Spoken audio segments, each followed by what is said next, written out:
Today, I'm going to talk about a little more about how to manage anxiety and some practical tips for people who may be going through difficult negotiations with people they owe money to because they don't have the income to make full payments. I'm going to make a few suggestions.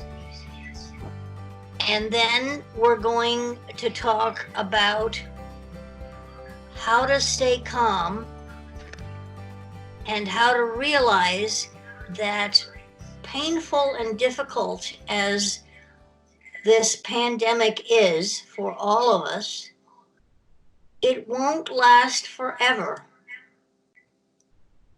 Why? Because no pandemic does. Okay. Now, I said I was going to make some helpful suggestions about negotiating with the people that you owe money to because you don't have a normal income situation. You may have exhausted your savings by now, and let's say you don't want to be evicted from your apartment. There are a lot of measures that the federal government has taken to protect mortgage holders, that evictions, for example, for non-payment of a mortgage cannot proceed. There's a federal law to that effect. But renters are not so protected. So hopefully, starting from the very beginning of your inability to pay all your rent, you've been talking to your landlord. Now, let me remind you that the landlord himself may have a mortgage on your building, which the bank that holds the mortgage expects him to pay. So he doesn't want to see his income from the tenants in the building go way down. At the same time, you cannot pay your full rent. At least not now, you can't. Okay. You do best if you approach the landlord before the first date that you can't pay the rent. And you do well again if you can point out that you are always a good tenant, a solid rent payer, and a person who respected the other tenants' rights in the building and who did not cause breakdowns or extra needs for cleanup and so on. In other words, you gently point out to the landlord that if he got rid of you and tried to replace you, he probably wouldn't replace you with such a good tenant. And you remind him how long you have been in the building and how well you have paid your rent. I'm assuming that you did pay your rent when you were able to. You can tell him that you lost your job on such a date and applied for unemployment insurance the day after. The problem is that there are 22 million Americans applied for unemployment insurance over the same period of about 3 weeks. And so, although the federal government has hired more people to process claims, they're swamped. They just can't answer people as fast as they'd like. But you can at least say, as of a certain date, my unemployment claim is in. You can also say that you haven't received, if you have not, your stimulus check, every American who was making under $75,000 a year is entitled to a $1,200 stimulus check, and couples who were both working are entitled to $1,200 each, provided their income was less than $150 a year, the both of them. And you can say that when you do get your stimulus check, and I have heard it said by my bank that the stimulus checks were mailed out yesterday, and the others will be mailed out next week. So that isn't a long time to wait. And if you're quick about it and you do get it on the 29th, you still have the 29th and the 30th before you get to May 1st. Now, the question is, going forward, how much of your rent can you manage to pay in spite of your poor income situation, and in spite, I'm going to assume, of rather meager savings? Because one thing that I wish Americans would take away from this experience is how much easier life would have been had they been consistent, regular savers. And most employment situations can be asked to put aside some of your earnings every paycheck, if you want them to, so that you don't have it in your checking account and you'd have to go through some maneuvers to get it back from where your employer has put it and put it back in your checking account, which gives you plenty of time to think, do I really want to do this? Because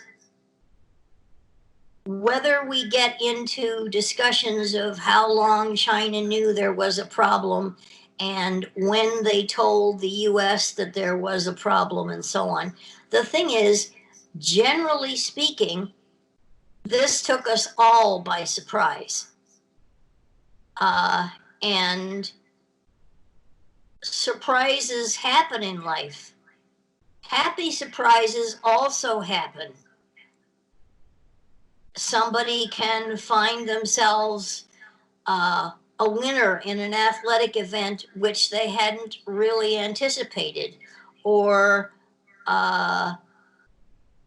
they sent their work out to a literary agent and they didn't expect a reply for an eon, but lo and behold, only a week later, the agent writes them a wonderful letter saying, I think your book is fantastic and I want to I want to represent you to a publisher.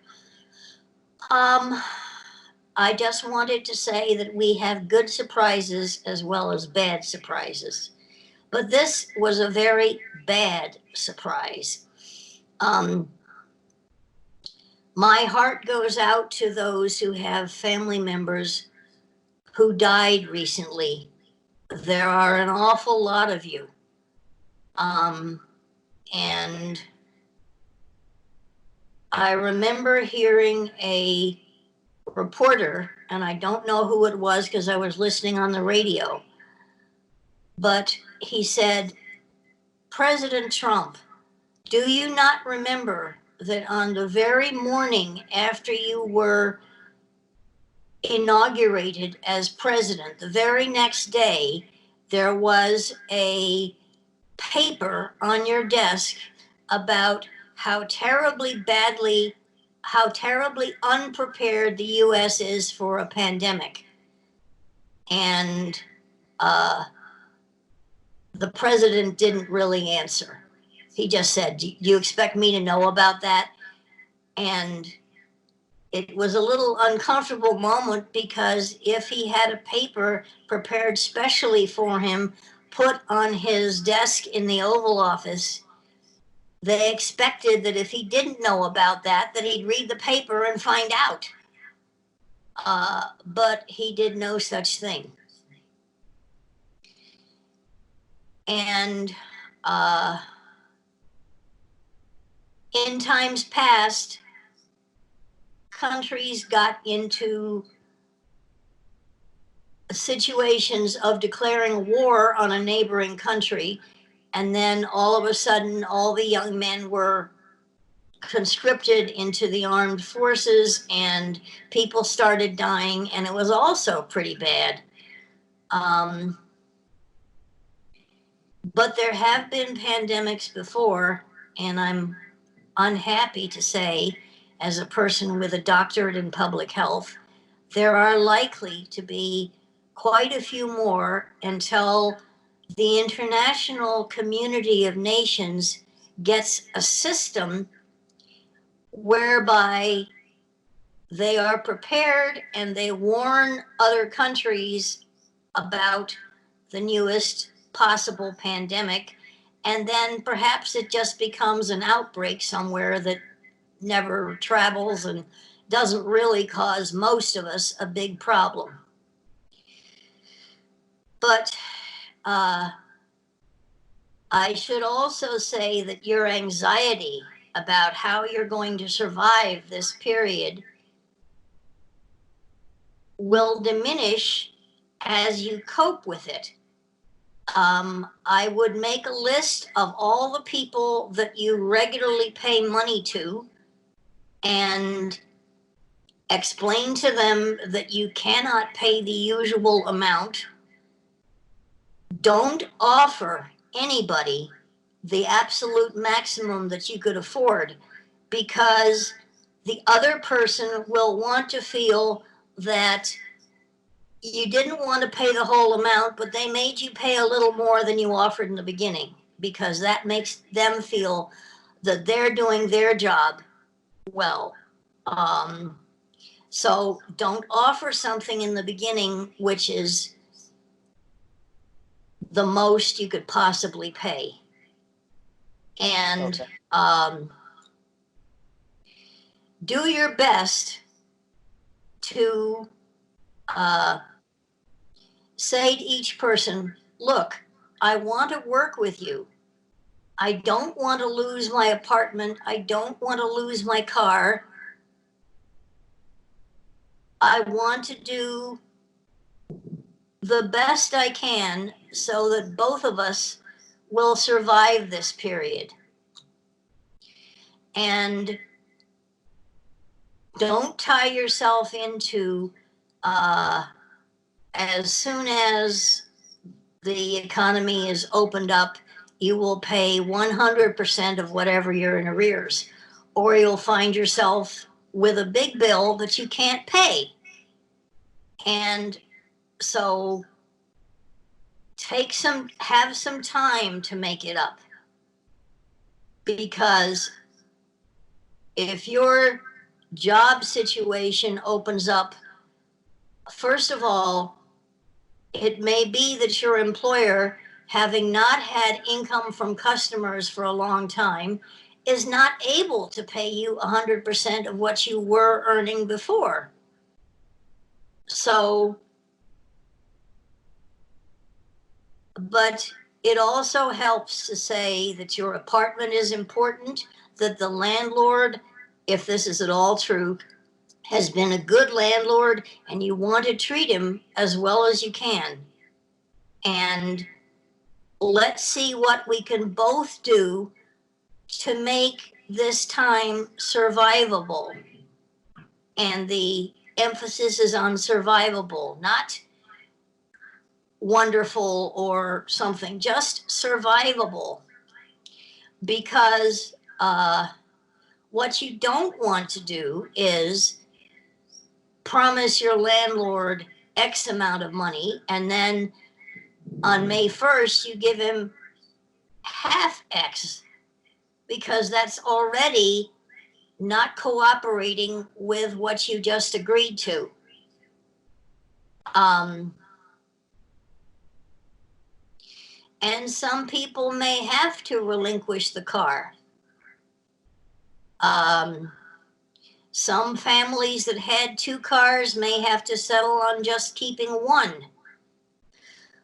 Um, and you can think of yourself as fortunate because other people, many other people, have died in this crisis, and you're still here and still here to negotiate. Um, uh, Generally speaking, it's not a good idea to go into increased debt, because when it comes time to pay the increased debt back, that's not a good thing. Now, there is something which I haven't heard mentioned on the radio, which is called a home equity line of credit. I'll tell you a little about my situation. I bought the condo that I'm living in, which has a very chic address for Rochester. I don't care that it's chic. I care that when I say 1000 East Avenue, everybody knows where I'm talking about. So I'm not trying to say to somebody who might pick me up for church, well, you have to go, when you get to the corner of such and so, turn left and then go around the little roundabout and then, because it's too difficult for them.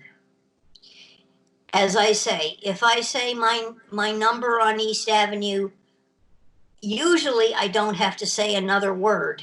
And East Avenue is a thoroughfare that leads in from several other nearby towns. So if someone wants to go down to my church, which is further down the street, and they're coming from Pittsford, Penfield, they can just go down East Avenue and stop at my house and pick me up and just continue on going. So it's easy.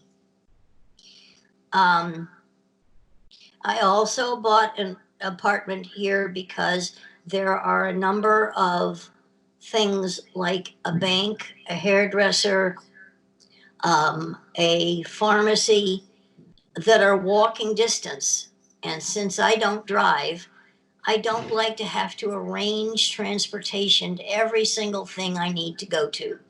So I picked a condo on East Avenue that I could walk over to all these establishments. But I originally paid $85,000 for this condo. This was in 2002. And I'm now down to 12,500 still owing. And since I have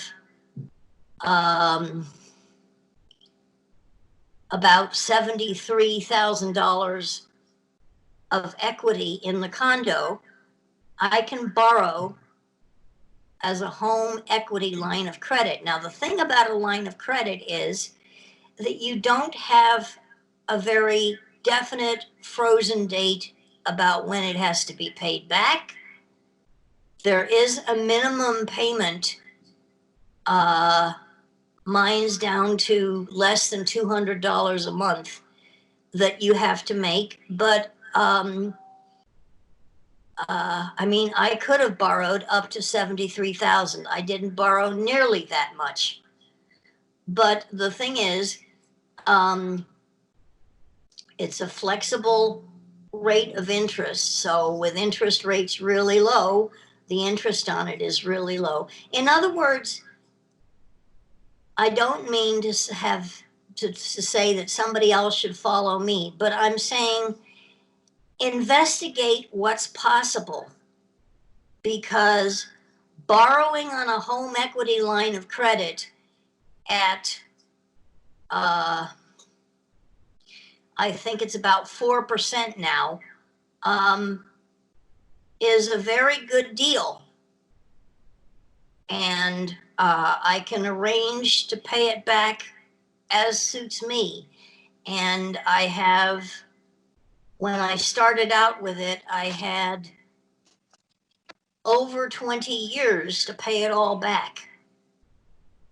So, you know, one kind of debt is not another kind of debt. If I take out a commercial loan, it's going to be a lot more expensive, a lot more rigid in terms of when they expect payback. But a home equity line of credit, considering that I'm still paying off the tail end of the mortgage on to the same bank, is much more flexible, much cheaper. So investigate what your possibilities are.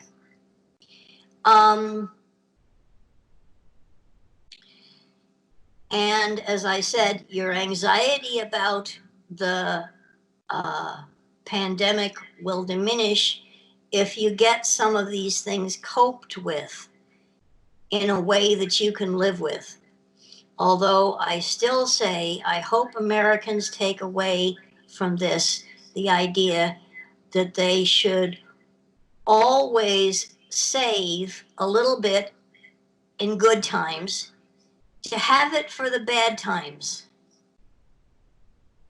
Because good times and bad times happen for all of us. It isn't a question of if you will have a bad time. Somewhere between the ages of 25 and retirement, you're going to have a tough time. And it would be so much easier if you had those savings. So I've often said that it's not a question of whether one is caught out in something unwise. What is really a bad thing is if you don't learn from the first one and you get caught out again. So when you get back to good earnings, some percentage of your earnings is going to be put aside, whether by your employer or you order your bank to where the check goes to immediately put aside a certain percentage into another account. And you don't think of this as the account which you will use if you underestimated the cost of your vacation. You think of this as the account which you will not use until there is a family or national calamity. For example, supposing you or someone else in your family gets something which requires medical intervention or surgery. Well, let's suppose that after the surgery they recover very nicely and that's the end of the story, except you still have the bill. Now, something unexpected like that, that's what you use for your savings. That's what you use your savings for.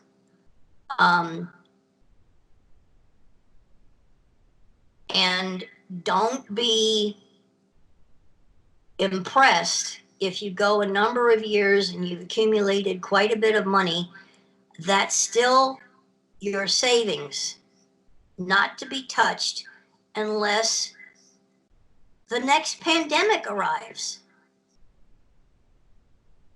And you might be the only person you know who has enough savings to pay everything for several months, in which case the pandemic is now over. So all you have to do is hurry up and make up the amount of your savings. But you don't have to be spending nights awake and thinking, I don't want to get evicted. What's going to happen to me? And all those things. Um, do realize that the kind of tenant you have been, or the kind of customer repaying a car loan you have been, will make a difference, because the landlord doesn't want to get rid of a good tenant and maybe eventually replace them by somebody who simply doesn't connect with the idea of paying the rent every month. Um, and if you have been not only on time, but a pleasant and reasonable person, well, he doesn't want some hellacious situation in his life. He'd sooner have you stick around if he possibly can. So he's predisposed to give you a break such that you can stay where you are. I used to find it was useful to say to myself, well, look at all the stuff I've been through in my life, and I'm still here. So I don't see any reason why I shouldn't survive this as well. And from my point of view, and please, I'm not trying to convert anybody who is of a different religious persuasion, nor am I trying to press people who are happily convinced atheists that they should be otherwise. But from my point of view, connecting in my prayers with the creative power of the universe is very important. And I derive strength from that. It makes me calm down. Sometimes some people, something as simple as making a cup of tea well and taking 10 minutes off to drink your tea rather than letting it go cold. And one of the other things I like to suggest is, let's say you're dreading calling someone you owe money to. Well, after you make the call, you're entitled to what I used to call a second cup of coffee in the morning. In other words, you're entitled to a little break. That doesn't mean you fall apart and waste the rest of the day. It means I'm entitled to, in which you think about maybe your grandchildren who are, enjoying, or your granddaughter who's enjoying starting ballet lessons. Something real, but something that doesn't have anything to do with the crisis at hand. And when you take a little time off and concentrate on something that is important, but doesn't have to do with worry, worry, worry, worry, worry, that's helpful. Also helpful is to say to yourself, I was dreading speaking to my landlord, and I spoke to him and we worked something out, and yay me, I did it, even though I was dreading it. Mm-hmm. And let me now learn that maybe next time I don't put all the energy into dreading something, and I just get to it right away, and it gets taken care of right away. Very good.